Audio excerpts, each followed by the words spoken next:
L'actualité de ce week-end dominée par la crise russo-américaine. Des sous-marins nucléaires américains déployés en proximité de la Russie, 2 précisément, annonce de Donald Trump cette nuit alors que Washington durcit le ton envers Moscou sur la guerre en Ukraine. Le président américain a donné jusqu'au 8 août à son homologue russe pour instaurer un cessez-le-feu. Bonsoir Caroline Baudry. Bonsoir Guillaume, bonsoir à tous. Alors Caroline, une provocation de l'ancien président russe qui a fait bondir le président américain, c'est ça qui est à l'origine. Oui, 2 sous-marins déployés après 2 mots de trop côté Russie.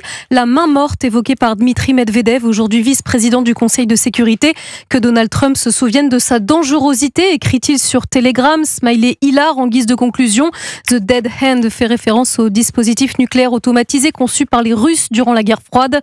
Tous ces secrets n'ont pas été percés, mais le principe est le suivant. Si la chaîne de commandement est entièrement détruite, des ogives nucléaires sont envoyées de façon automatique en cas d'attaque du même type. Quand on parle de nucléaire, il faut être préparé, a répondu Donald Trump.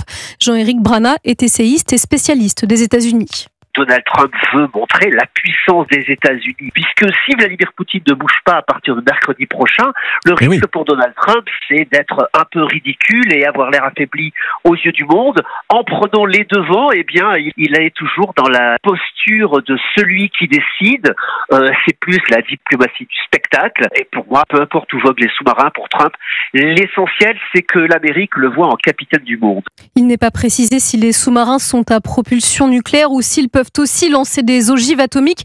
Le Kremlin n'a pas réagi depuis le début de cette dispute entre l'ancien chef d'État belliciste et Donald Trump, toujours via réseaux sociaux interposés. Merci Caroline Baudry.